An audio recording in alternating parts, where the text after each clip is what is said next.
ঝর্ণার এরকম ভয়ঙ্কর সৌন্দর্য দেখতে হলে আপনাকে আসতে হবে বর্ষাকালে। আজকের এই ভিডিওটিতে আপনাদেরকে দেখাবো চট্টগ্রাম জেলার সীতাকুণ্ড উপজেলায় বোটানিক্যাল ইকো পার্কে লুকিয়ে থাকা সহস্রধারা ও সুপ্তধারা ঝর্ণা। ঢাকা থেকে মাত্র ৩০০ টাকায় এই ঝর্ণা ভ্রমণ করে আসতে পারবেন আপনি। তবে বর্ষাকালে এই ঝর্ণায় পাহাড়ির ঢলের কারণে প্রতিটা পদক্ষেপ নিতে হবে ভেবেচিন্তে, কারণ একটু অসাবধানতার কারণে হতে পারে মৃত্যু। যারা এরকম পাহাড়ি রাস্তা ট্রেকিং করতে পছন্দ করেন বা এরকম ট্র্যাক ভিডিও পছন্দ করেন, তারা অবশ্যই এরকম সুন্দর সুন্দর ভিডিও পেতে আমার চ্যানেলটিকে সাবস্ক্রাইব করে রাখবেন। আমাদের আজকের যাত্রাটা শুরু হয় ঢাকার আরামবাগ থেকে। শ্যামলী পরিবহনের নন এসি বাসে করে জনপ্রতি ৬৫০ টাকা দিয়ে আমরা চলে যাই সীতাকুণ্ডের উদ্দেশ্যে। যেহেতু সরকারি ছুটির দিন ছিল, এজন্য ভাড়া ৬৫০ টাকা করে লাগে। নর্মালি সীতাকুণ্ডের ভাড়া জনপ্রতি ৫০০ টাকা হয়ে থাকে। আপনারা যদি আরও কম বাজেটে যেতে চান, সেক্ষেত্রে চট্টগ্রাম মেল 20তে করে ঢাকা কমলাপুর থেকে যেতে পারেন জনপ্রতি ১১০ টাকা দিয়ে সীতাকুণ্ডের উদ্দেশ্যে। সীতাকুণ্ড থেকে ২০০ টাকা দিয়ে আমরা একটা সিএনজি রিজার্ভ করে নিলাম ইকো পার্কে যাওয়ার জন্য। আপনারা জনপ্রতি ৩০ টাকা করেও যেতে পারবেন। গার্ডেন ও অ্যান্ড ইকো পার্ক, এখানে ঢুকতে জনপ্রতি ৫০ টাকা দিয়ে প্রবেশ ফি নিতে হয় সহস্রধারা এবং সুপ্তধারা ঝর্ণাটা দেখার জন্য। ৫০ টাকা প্রবেশ ফি দিয়ে হচ্ছে আমরা ইকো বোটানিক্যাল গার্ডেন, যেটা আপনার হচ্ছে এখানে ঢুকে গেছি। এখানে বাচ্চাদের কিছু রাইডের ব্যবস্থা আছে। আর প্রচণ্ড পরিমাণ বৃষ্টি, কিন্তু আমরা এখন সেই ঝর্ণার উদ্দেশ্যে যাচ্ছি। সহস্রধারা এবং সুপ্তধারা ঝর্ণা। 1 মিনিটের মতো ট্রেকিং করে আসার পর আপনারা এরকম সাইনবোর্ড দেখতে পারবেন যে হচ্ছে সুপ্তধারা ঝর্ণার এটা। তো সুপ্তধারা ঝর্ণা যাওয়ার জন্য আপনাদের এরকম খাড়া সিঁড়িতে নামতে হবে। আমরা এখন যাচ্ছি, অলমোস্ট ২০ মিনিটের মতো সময় লাগছে আপনাদের এ পর্যন্ত আসতে। সুপ্তধারা ঝর্ণায় আসলে আপনারা যে সিঁড়িটা আছে একদম প্রচণ্ড খাড়া। এই যে আমরা এখন নামতেছি, অলমোস্ট আধা ঘন্টার মতো ট্রেকিং করে আসলে আপনারা কিন্তু এই সুপ্তধারা ঝর্ণাটার খোঁজ পাবেন। আর ২-৩ মিনিটের মধ্যে হচ্ছে আমরা এই সুপ্তধারা ঝর্ণা যে এটা আছে সেখানে চলে আসবো। তো এখান দিয়ে একটা সিঁড়ির মতো ই করা আছে, ব্রিজের মতো। এই যে আপনার ঝিরি যে পানিটা ঝর্ণা, সেটা কিন্তু প্রভাবিত হচ্ছে এই যে এই নিচ দিয়ে আর কি। কিন্তু সুপ্তধারা ঝর্ণার কাছাকাছি চলে আসছে। এই যে ঝিরির পথ, পানি প্রভাবিত হচ্ছে। এই যে কী পরিমাণ পানি যাচ্ছে এখান দিয়ে। আর এখানকার রাস্তাটা জাস্ট দেখেন আপনারা। আমার পার অবস্থা কী হয়েছে, আপনারা অ্যাংলেট আমি খুলে ফেলছি অবশ্য। অ্যাংলেট করে আসা উচিত ছিল, জুতা রাইখা আসা উচিত ছিল। এই পরিমাণ পানির স্রোত এখানে জাস্ট দেখেন আপনারা। তো এই হচ্ছে বর্তমান অবস্থা। প্রচণ্ড বৃষ্টি হওয়ার কারণে কিন্তু ওই যে ঢল আসতেছে। এই যে আপনার সুপ্তধারা যে ঝর্ণা, সামনে হচ্ছে সুপ্তধারা ঝর্ণা, আমরা এখন যাচ্ছি। তো এখানে মেবি অনেক গভীর, সাবধানে যেতে হবে। আস্তে ধীরে যাও, তুমি যাও।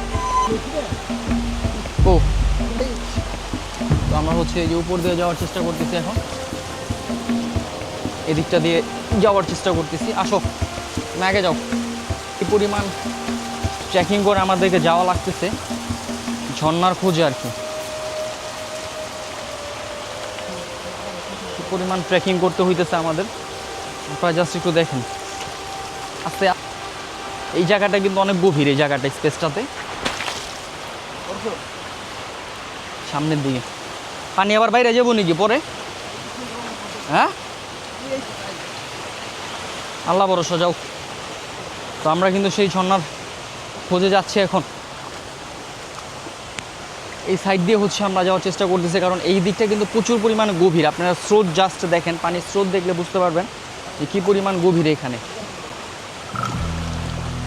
আমরা কিন্তু একদম কিনার দিয়ে সাইড দিয়ে যাওয়ার চেষ্টা করতেছি ঝর্ণার খোঁজে। কাছাকাছি কিন্তু চলে আসছে আমরা হয়তো বা ঝর্ণার।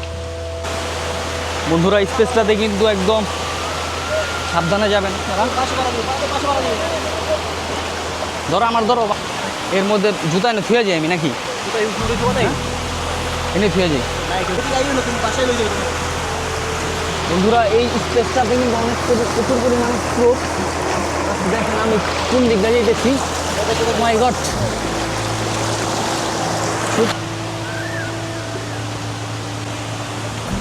বন্ধুরা এই জায়গাতে কিন্তু প্রচুর পরিমাণে স্রোত। তো আমরা একটু সেফটি মেনটেন করে যাচ্ছি, অতি উৎসাহিত হয়ে কিন্তু আপনারা কোনো কিছু করবেন না। এই যে এই স্পেসটাতে আপনারা দেখেন কী পরিমাণ পানি এখানে স্রোত আসতেছে। একটা শক্তিবান মানুষও কিন্তু এই পানির স্রোতের সাথে দাঁড়ায় থাকতে পারবে না। আমরা হচ্ছে যাচ্ছি এখন।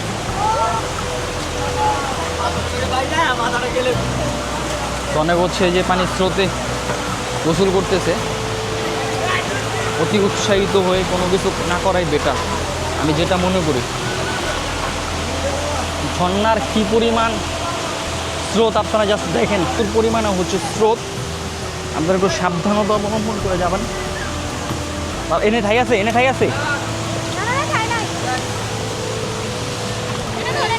দূর বাপ।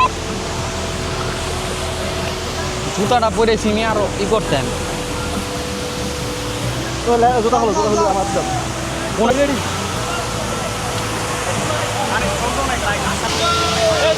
বন্ধুরা, অবশেষে কিন্তু আমরা সেই সুপ্তধারা ঝর্ণা যে সেই ঝর্ণার পিছনে আমরা দেখতে পাচ্ছেন প্রচুর পরিমাণে পানি কিন্তু ওই ঝর্ণা। এদিকে একটা দুইটা ঝর্ণা, আর এখানে কিন্তু অনেক পর্যটক আসছে দেখতে পাচ্ছেন।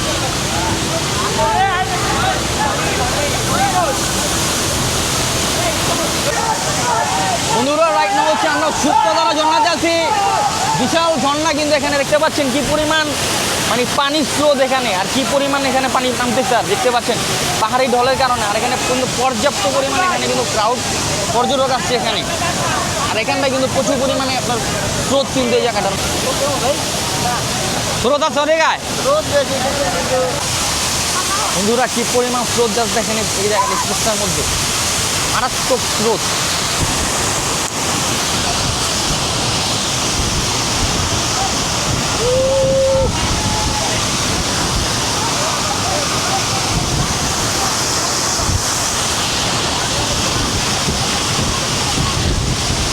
ঝর্ণার এরকম ভয়ঙ্কর রূপ দেখতে হলে আপনাদেরকে বর্ষাকালে ঝর্ণায় ভ্রমণ করতে হবে। কেউ অতি উৎসাহিত হয়ে কোনো কিছু করতে যাবেন না, কারণ একটি ভুল সারা জীবনের কান্না হয়ে দাঁড়াতে পারে আপনাদের। তো আজকের এই ভিডিওটি এ পর্যন্ত। যদি ভিডিওটি ভালো লেগে থাকে অবশ্যই আমার চ্যানেলটিকে সাবস্ক্রাইব করে রাখবেন। সবাই সুস্থ থাকবেন, ভালো থাকবেন। আসসালামু আলাইকুম।